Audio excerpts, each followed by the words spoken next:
Welcome to the final sociology assignment, a whole culmination of sociological imagination assignments. Today I'll be explaining each module and how they apply to my life. Come along the journey with me as I travel around my town and showing you how each piece affects my life. While you're watching this video, please take notes of how you can mentally apply these aspects to your life and the society around you.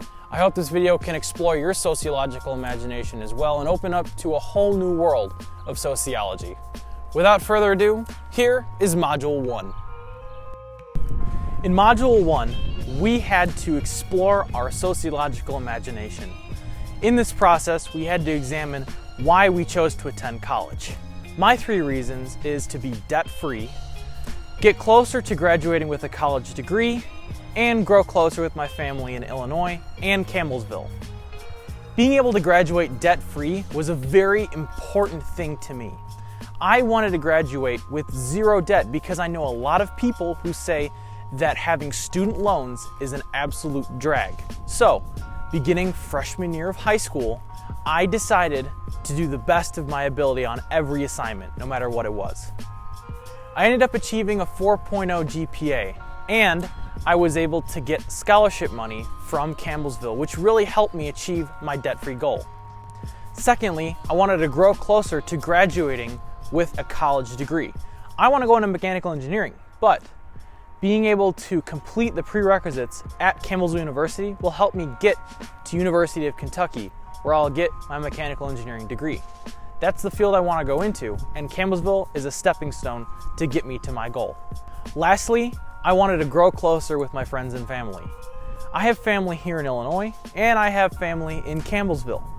I want to move to Campbellsville in the next few years so I can be closer to my family in Campbellsville. My aunt and uncle live in Campbellsville with over 100 acres, and we're their neighbor with our small cabin of 30 acres.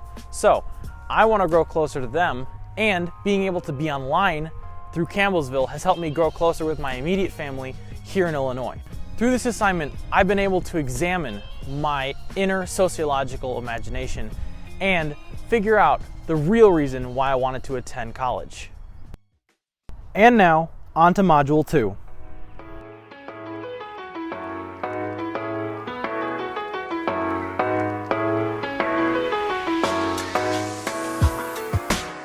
In Module 2, we were assigned to do a culture interview with someone that was different from our culture. I chose Manmohan Rawat, which is my dad's co-worker at AbbVie. We spoke about the differences in our countries, which his is India, and mine obviously is the United States. We talked about how we believe, eat, and speak all differently. First was his religion. I believe in Christianity, which only has one God. He believes in Hinduism, which has multiple gods in the practice. Another difference we had was the way that we eat. In America, we're usually omnivores, meaning we eat meat and vegetables. However, in India, they mostly are vegetarians because for 2 reasons. 1, mostly the animals don't survive very well in India, and 2, the religion recommends that they are vegetarian. Lastly was the way that we speak. I speak English, which is my only and primary language. He speaks 2 languages, which he grew up speaking English and Hindi. He uses Hindi when he goes home to his wife and kids, but otherwise he mainly speaks English.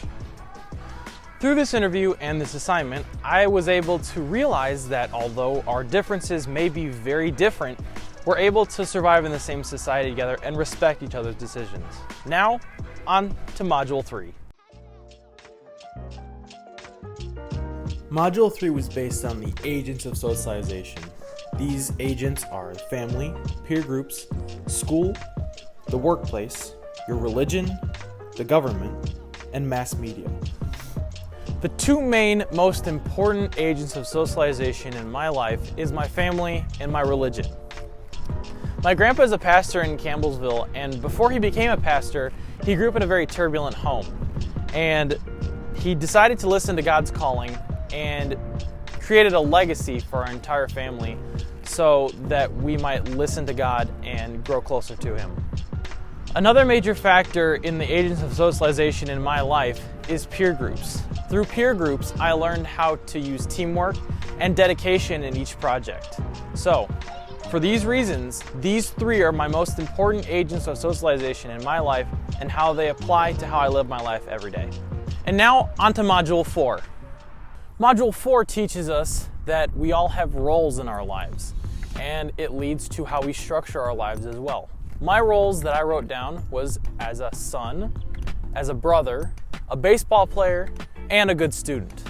I experienced role conflict when being a brother and a baseball player because if I'm out playing baseball games, I can't be spending time with my sister, which my family and I are very close, so it's hard to pick one over the other. Most times I have to choose between one or the other, and when I do, the other doesn't get enough attention. So it really is a very conflicting subject. While having these roles, I can also experience role strain. In the situation given, I said that I experienced role strain being a sports player and being a good student. If I'm trying to be the best I can at being a student, it might take away the experience from being a good baseball player. And vice versa. If I spend too much time being a baseball player, I may not put enough attention towards being a good student. And now, moving on to Module 5. In Module 5, our assignment was to speak on deviance and social control. In this assignment, we had to speak on something that we think is deviant about ourselves versus what is correct in society's eyes. What I believe is deviant to society is I don't curse.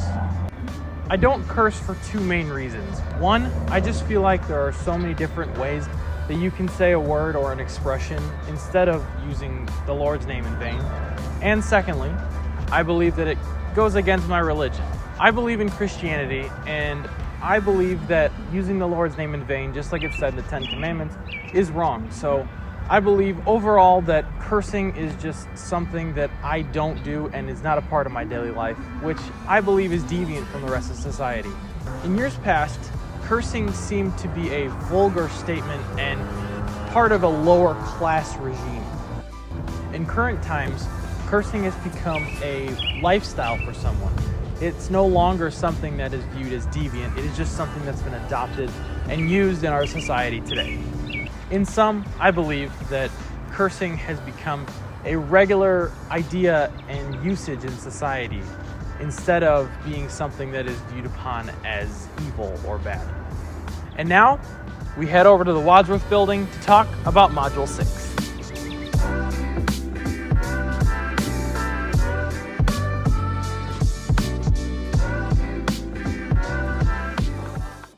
Here I am now at the city of Wadsworth. This is the city town hall of where I live. Just east of here is Waukegan. In this module, I'm here to tell you about the factors of mobility in the town over from us called Waukegan. And these factors of mobility include segregation, income inequality, public school quality, strength of social network, and the amount of single parents. I believe Waukegan has all of these properties of mobility, and I believe that they need to be changed in some matter. One main example that I talk about in this module is the public school quality. Whenever my dad does pressure tests on elevators in Waukegan, the city he grew up in, he says that the schools literally look like prisons. I believe this is one inequality that we have based on Waukegan versus the city over from me to my left called Gurnee. At Warren Township, it is a multi-million-dollar building that's state-of-the-art, pristine, and clean quality. In the school in Waukegan, only a few miles away from Warren, the multi-million-dollar building, their schools look like prisons, which I believe is a huge inequality, especially in the variance in location. So, this is an example of social mobility and how it needs to be changed in our society today.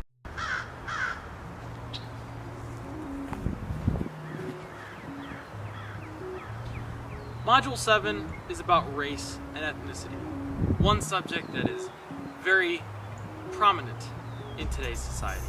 Module 7 really put a focus on my ethnicity and the past generations before me. Through this assignment, I've been able to grow closer with my family and feel more deeply rooted in my background. When we began this module, I found some things out about my past generations that I had no idea about.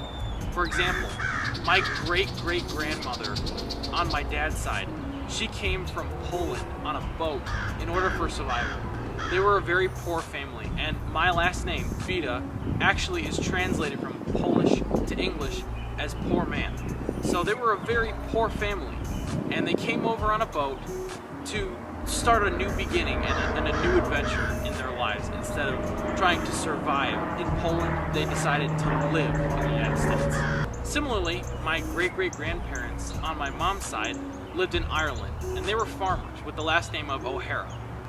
They too were struggling in their homeland and decided to take a journey to the United States. There, they changed their last name to Hara because they didn't want to come across as an Irish person. They wanted to come across as a United States citizen.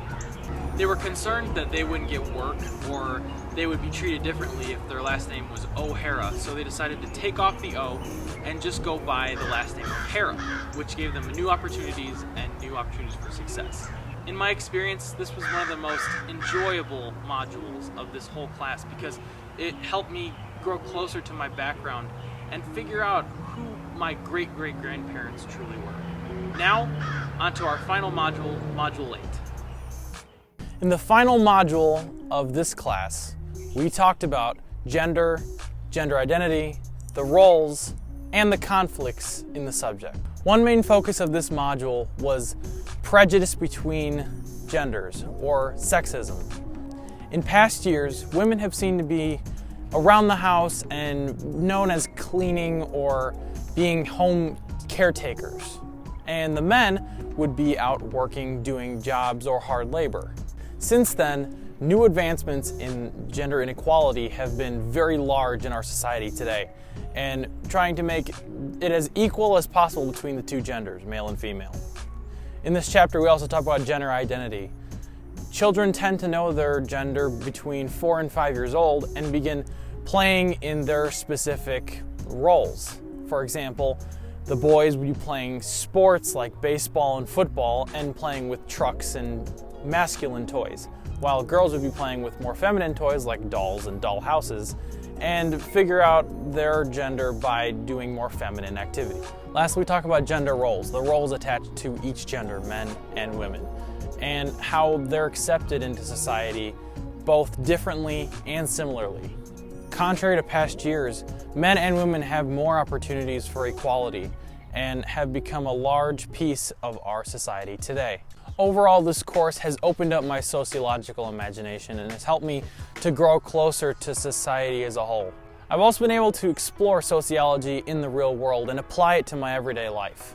Previous to this class, I was very unknowing about sociology and I didn't really know what it was about. I never took any sociology classes in high school, and I just recently took a psychology class, so I'm very inexperienced with the sciences of the mind and such. This has been a very fun final assignment. I really hope you enjoyed watching, and please let me know if you have any constructive criticism that I can take to heart. I also really appreciate the teacher, Ms. Heinrichs. Thank you for being such a good grader and been able to explore my sociological imagination along with me. Thank you for watching. Hope you have a great day.